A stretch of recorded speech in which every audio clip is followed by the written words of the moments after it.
Hello everybody, Lady Garrett you here, and welcome back to the Legend of Zelda Majora's Mask. In the last episode, we completed the majority of the Clocktown minigame. There's only a few more minigames left to this game. We are almost done with this project. I am super excited. Anyway, the next thing we're going to be doing, in this video, we're actually going to progress through the story after, I can't remember how many videos we've been doing side quests and minigames. We're finally doing stuff to progress the story. This is the only area in the Milk Road that we haven't explored yet, so that's exciting. Now these guys are going to charge you to race them. This race is, it's a little, you want to use the same strategies that you use in the Goron racetrack, where you stay on the inside and things like... Actually, no, you want to use different strategies. The best strategy for this is to keep pressing the A button to make your opponent go faster, but you want to save at least 2 or 3 of those carrot things before you continue whipping Mona. The reason for that is because on the last corner there's a bunch of fences they have to jump over, and those fences, if you can jump over them, you're pretty much guaranteed to win this. Make sure you have all the carrots on hand with you so that you can race through here. That last fence will require 2 carrots to go through, and you will not be able to slow them down by shooting arrows at them. I can't believe we lost! Man, this guy looks hilarious. Anyway, these guys were actually the guys who were trying to steal the milk bottles during the Romania and Cremia side quests. And the thing that we're about to get right here, which is the Garo mask. These guys are actually wearing this mask during that side quest, so you can go back and watch that video, whichever one it was. You can go back and watch that one if you don't believe me. If you don't believe me, then I'm gonna hunt you down and poke your eyeball. Anyway, that mask is required to continuing on through this game, which is pretty weird. I don't know if it's pretty weird for the lack of a better word. You're only using that mask for like 1 point, and then you don't really have to use it all that much. It is pretty useful. I'll explain why in a bit, but other than that, you're only using it once to progress the story, if my memory serves correctly. Ikana Hill beyond you is a place where spirits with troubles and lingering regrets wander. Even now, the spirits wander in search of one who could save them. It is unfortunate, but it is no place for one such as you. But if you must enter, then you must obtain a mask containing wandering spirits that can be found near the ketchup. Without that mask, you cannot save their souls. I have no soul! Anywho, the mask that ghost person thing is talking about is the Garo mask. Like I said, this is the only time that you'll be using it in the main story, if I remember correctly. Yeah, that's a nice mask you're wearing. Thank you! I made it myself!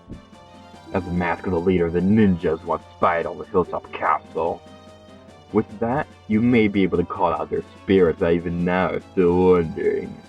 Perhaps you may be able to save their souls that wander beyond. Oh my god, it's a tree! You must be a hippie! This mask is actually pretty cool looking, but I have to admit, the fact that the hood covers Link's face and all you see is 2 lights for eyeballs, that actually kind of creeps me out. Anyway, this way we're going to be fighting a new enemy. These guys, they look like Gorons, but their mouths just make them look more like crabs. They look like Goron crabs. Anyway, These guys, their names are the Nijiron. If I remember correctly, that translates into Japanese as something along the lines of doppelganger or something like that. Um, to defeat them, you want to stay away from them, but keep locking onto them, and then shoot them with an arrow from a distance. That will make them blow up, which is the reason why you want to attack them from a distance.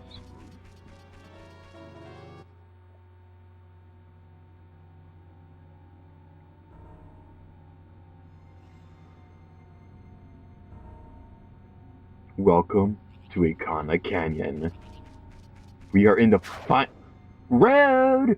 You do not interrupt me preparing an epic speech. That is something you do not do. Go sit in the corner. This is a Garo. Like the ghost the person thing said a bit ago, these guys are ninjas. What you want to do to defeat them is that you want to have your shield up so that when they attack you, they'll fall down. Then you want to counterattack them and attack them with your sword. To cross the valley of Ikana, aim at the river beasts with the arrowhead that freezes. Belief or disbelief rests with you. To die without leaving a corpse, that's the way of a scarrow. Pretty gruesome if you think about it.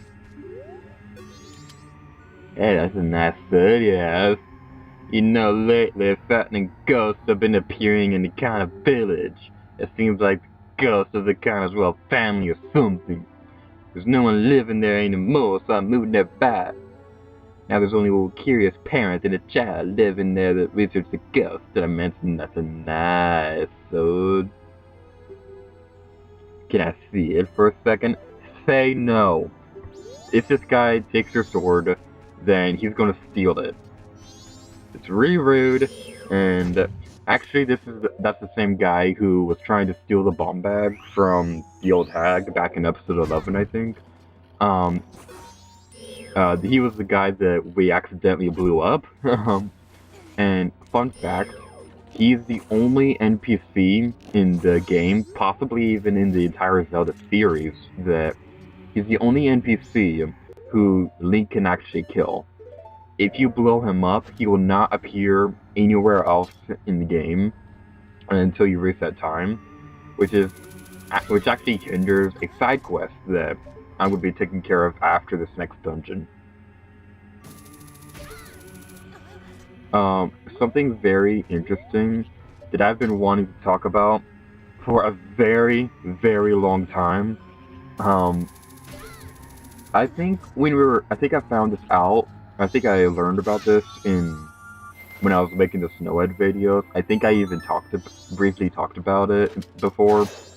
But the thing that I've been really wanting to talk about is that all the locations in the game, all the main areas, are based off of 5 stages of grief.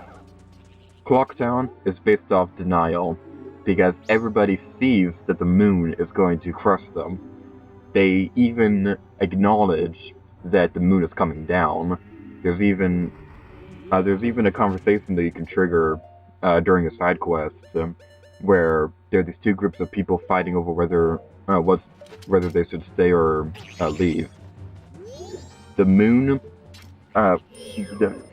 everybody acknowledges it, but they don't want to accept that if nothing is done, they're going to die in a couple days. The Southern Swamp is based off anger, because the Deku Princess has vanished and nobody knows where she is. And the Deku King, who, in anger, believing that the princess might have died or something, he takes his anger out on an innocent little monkey who was actually trying to help the princess. Snowhead is based off bargaining, because Darmani, he wasn't prepared to die, but he was still trying to bargain with Link to use his magic to bring Darmani back to life. The Great Bay Coast is based off the Depression, because Lulu, her 5th eggs, who aren't even hatched yet, they were stolen by the pirates, and her boyfriend, husband, person, whatever, he hasn't returned yet. So she's getting really depressed because she might have just lost her entire family. And this place Ikana Canyon. This place is based off acceptance because everyone here is already dead, and they've accepted their mistakes, and they've accepted that they're dead, and there's nothing they can do about it.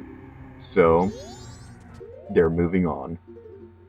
And as you can see right here, we have completed the entire map. Most of the maps in this game, I actually got them off camera, like I said a couple videos back. But we have gotten all the maps. I'm really excited because that means we're almost done with this game and stuff like that. But yeah, I've talked about something that I was really wanting to talk about for a long time, and I'm so glad that I was finally able to share that with you guys. I've been putting off telling you guys about that until we got here because I didn't want to spoil anything. What business have you in the Ikana Canyon, land where only Santa Claus roams?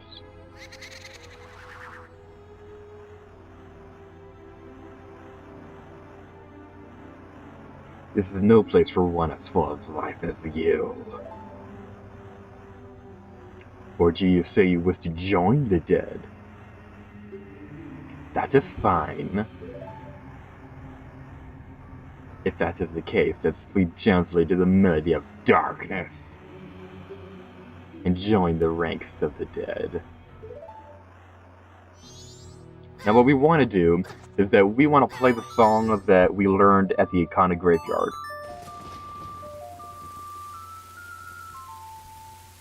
It's still the best song ever.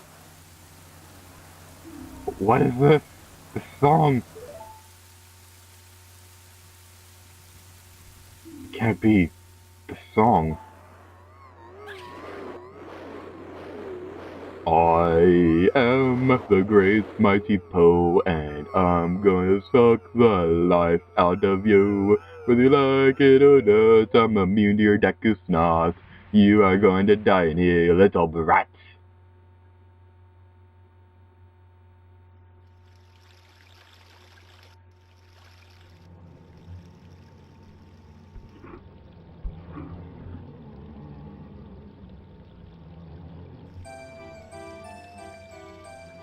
Fun fact, this song that's playing right here from the music box house, this is actually the song that plays in the basement in Super Mario 64's Big Boo Haunt level, whatever that place is called. But yeah, they're recycling songs.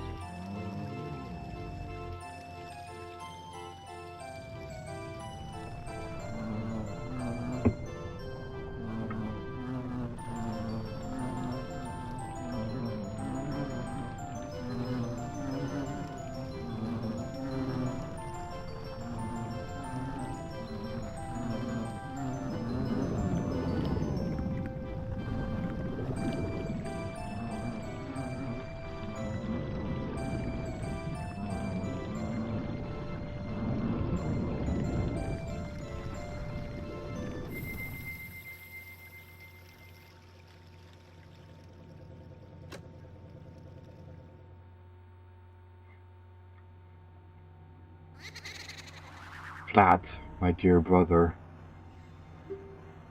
forgive your foolish brother who dreamt of the revival of the royal family.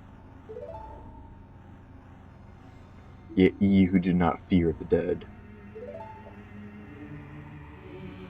With my brother's song, ye have broken the curse that was placed upon me. It is all thanks to you. We dead shall not be lingering here in this land. It was all a trick of the masked one who had upset things. If you truly do not fear the dead, I wish for you to go to the temple in this land and sever the roots of the evil curse that torments us. To do that, I, the only one who knows the way into the temple, shall direct you to the king. The king is in the ruins of the Ikana Castle, awaiting for the coming of the one who will break the curse. I have made my final request.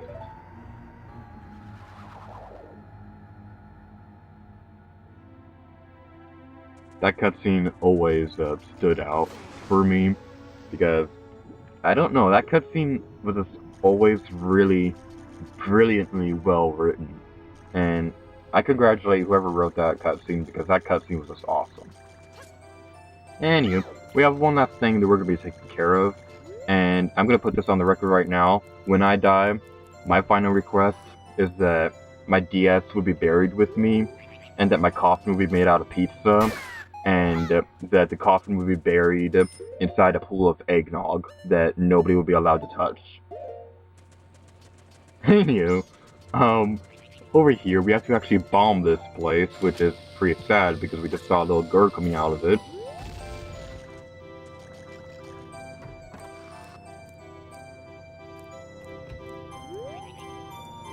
You want to be very careful.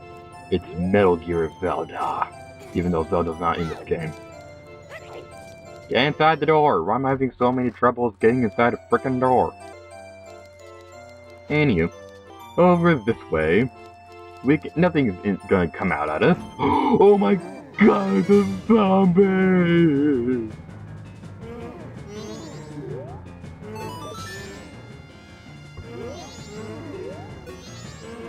This mummy looks different, sort of like he's waiting for a human heart to be healed. Well, do something! Haven't you figured it out yet?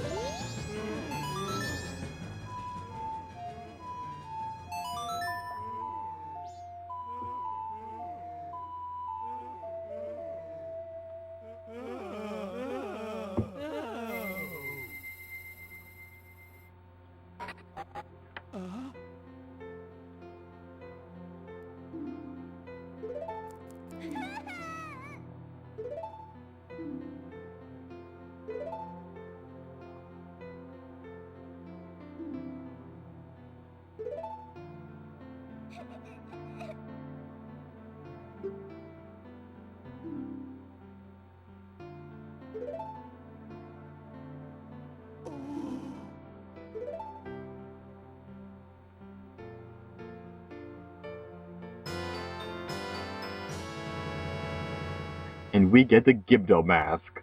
I didn't want to talk through that cutscene because I didn't want to ruin it, but I honestly must say that cutscene is just another one that just completely amazes me in this game.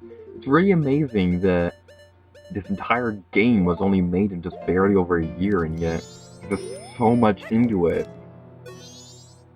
Let them be, don't you get it? You're so insensitive. Thanks, Tattle.